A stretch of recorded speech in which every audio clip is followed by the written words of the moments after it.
DK Shivakumar CM ಆಗಿ ಪಟ್ಟಕ್ಕೇರಿದ ಮೊದಲ ದಿನವೇ ವಿದ್ಯಾರ್ಥಿಗಳಿಗೆ ಗುಡ್ ನ್ಯೂಸ್ ಕೊಟ್ಟಿದ್ರು. ಉಚಿತ ಬಸ್ ಘೋಷಣೆ ಜಾರಿಗೆ ಸಾರಿಗೆ ಸಚಿವರು ಸಜ್ಜಾಗಿದ್ದು ಅಧಿಕಾರಿಗಳ ಜೊತೆ ಚರ್ಚಿಸಿ ಸಿಎಂಗೆ ವರದಿ ಕೊಟ್ಟಿದ್ದಾರೆ.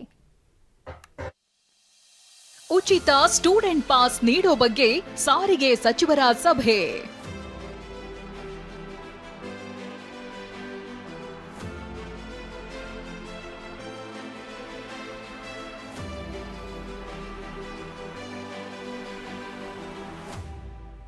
ಆರ್ಟಿಒ, ಕೆಎಸ್ಆರ್ಟಿಸಿ, ಬಿಎಂಟಿಸಿ ಜೊತೆ ಸಚಿವ ಭೈರತಿ ಸುರೇಶ್ ಚರ್ಚೆ.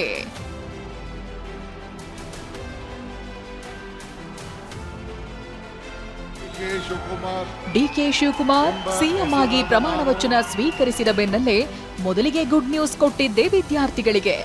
ಶಾಲಾ ಕಾಲೇಜು ವಿದ್ಯಾರ್ಥಿಗಳಿಗೆ ಉಚಿತ ಬಸ್ ಪಾಸ್ ನೀಡೋದಾಗಿ ಹೇಳಿದ್ರು. ವಿದ್ಯಾರ್ಥಿಗಳಿಗೆ ಫ್ರೀ ಬಸ್ ಪಾಸ್ ಅನ್ನ ಕೊಡಬೇಕಾಗ್ತದೆ, ಕೊಡ್ತೇವೆ. ಇದರ ಬೆನ್ನಲ್ಲೇ ಸಾರಿಗೆ ಸಚಿವ ಭೈರತಿ ಸುರೇಶ್ ಇಂದು ಅಧಿಕಾರಿಗಳ ಜೊತೆ ಸಭೆ ನಡೆಸಿದ್ರು.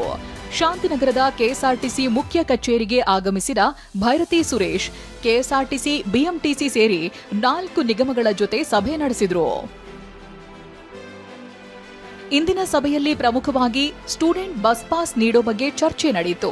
ಸದ್ಯ ಕೆಎಸ್ಆರ್ಟಿಸಿ, ಬಿಎಂಟಿಸಿ ಸೇರಿ 4 ನಿಗಮದ ಬಸ್ಗಳಲ್ಲಿ ಎಷ್ಟು ವಿದ್ಯಾರ್ಥಿಗಳು ಸಂಚರಿಸುತ್ತಾರೆ, ಅದರಲ್ಲಿ ಯುವತಿಯರೆಷ್ಟು, ಯುವಕರೆಷ್ಟು, 1 ವರ್ಷಕ್ಕೆ ಎಷ್ಟು ವೆಚ್ಚ ತಗುಲುತ್ತೆ, ಪಾಸ್ ಪಡೆಯಲು ಯಾವೆಲ್ಲ ದಾಖಲೆ ಪಡೆದುಕೊಳ್ಳಬೇಕು, ಮಹಿಳೆಯರಿಗೆ ನೀಡಲಿರುವ ಶಕ್ತಿ ಯೋಜನೆಯ ಸ್ಮಾರ್ಟ್ ಕಾರ್ಡ್ ಬಗ್ಗೆ ಮತ್ತು ಕೆಎಸ್ಆರ್ಟಿಸಿ, ಬಿಎಂಟಿಸಿ ಸೇರಿ 4 ನಿಗಮದ ಬಸ್ಗಳು, ನೌಕರರ ಸಂಖ್ಯೆ, ಆದಾಯ, ವೆಚ್ಚಗಳ ಬಗ್ಗೆ ನೂತನ ಸಾರಿಗೆ ಸಚಿವರು ಮಾಹಿತಿ ಪಡೆದುಕೊಂಡರು.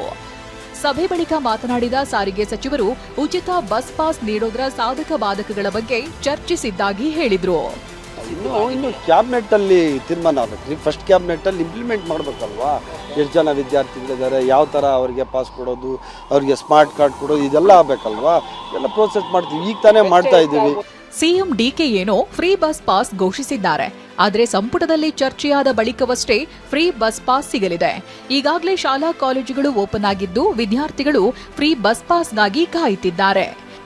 ಕಿರಣ್ ಸೂರ್ಯ, ಟಿವಿ9 ಬೆಂಗಳೂರು.